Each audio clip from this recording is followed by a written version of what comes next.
bien sûr. Du coup, on a effectivement une grosse partie de l'investissement machine qui se trouve ici dans la pièce dans laquelle on est, donc dans ce que nous on appelle la zone peinture.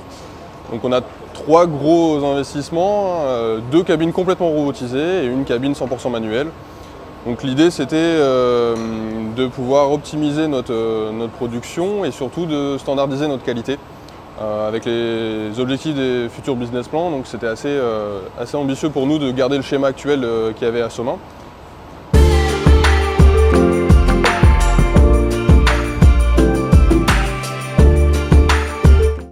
On est parti sur une réflexion complète du process avec cette idée de pouvoir standardiser l'application de notre partie peinture, donc qui se consiste en 3 applications, l'après, la base et le vernis.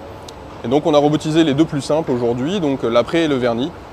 Pourquoi l'après et le vernis? Parce qu'on n'a qu'une typologie d'après, on n'a que 2 typologies de vernis, alors que les teintes aujourd'hui on a une multi possibilité de choix de teintes de la part du client, et donc c'était un peu plus complexe. Il faut d'abord se faire la main sur des nouvelles installations, c'est un nouveau process qu'on ne connaît pas, qu'on a appris à développer au cours de ces derniers mois et qu'on va devoir continuer à appréhender au cours des prochains mois pour pouvoir un jour peut-être robotiser la partie base.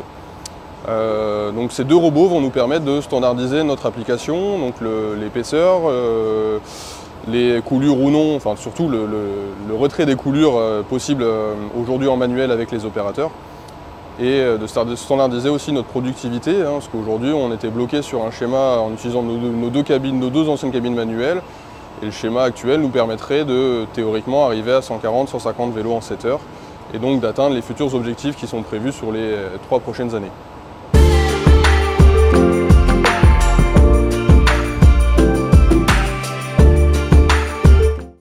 C'est tout à fait envisageable, en tout cas c'est quelque chose qui peut être rajouté ensuite sur les cabines. Aujourd'hui elles ne sont pas possibles, en tout cas ça n'a pas été envisagé en phase 1 de développement de ce process.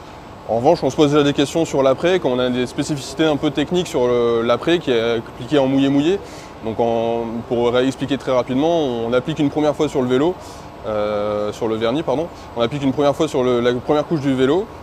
Le vélo fait un tour derrière le robot et il repasse devant une deuxième fois, donc ce qu'on appelle en mouillé-mouillé. On a 2 applications en une avant d'aller utiliser le vélo, et ça se fait masqué.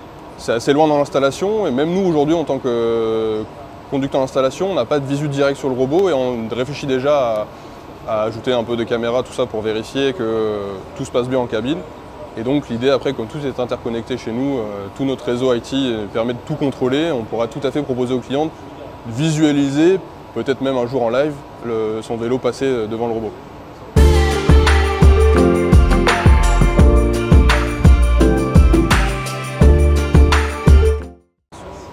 Alors déjà aujourd'hui on choisit de robotiser, mais on choisit aussi d'évoluer sur notre process peinture, c'est-à-dire qu'on le rend beaucoup plus écolo. On passe sur un système 100% hydrodiluable. Donc pour nous c'était une des conditions pour rentrer dans ce nouveau bâtiment, c'était de continuer à être notre politique RSE, notre politique environnementale, et de rendre un vélo le plus propre possible pour le client. Et ça passait par ce process 100% hydrodiluable qu'on a mis une grosse année à développer avec le fabricant peinture. Et la conclusion sera du coup ces 3 installations, les 2 robots et la partie manuelle, en process 100% hydrodiluable. L'évolution possible qu'il peut y avoir dans un futur à moyen terme, c'est après avoir appris nos erreurs, parce qu'il y aura certainement des erreurs de parcours avec la partie robotisée, c'est robotiser la partie base, la partie teinte, la partie couleur.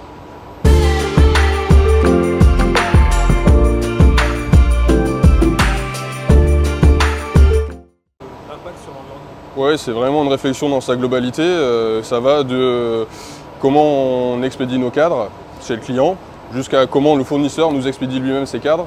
Et on essaye de gérer l'entièreté du process dans sa globalité, de comment on applique la teinte sur nos vélos. La robotisation nous permettra aussi de contrôler tout ce qui est volume d'application et donc déchets, jusqu'à comment en expédiant le vélo, on recycle des parties d'expédition qui ont été réalisées par le fournisseur, on recycle des bouts de carton, on recycle des parties sécuritaires dans le carton pour limiter un maximum notre impact sur l'environnement.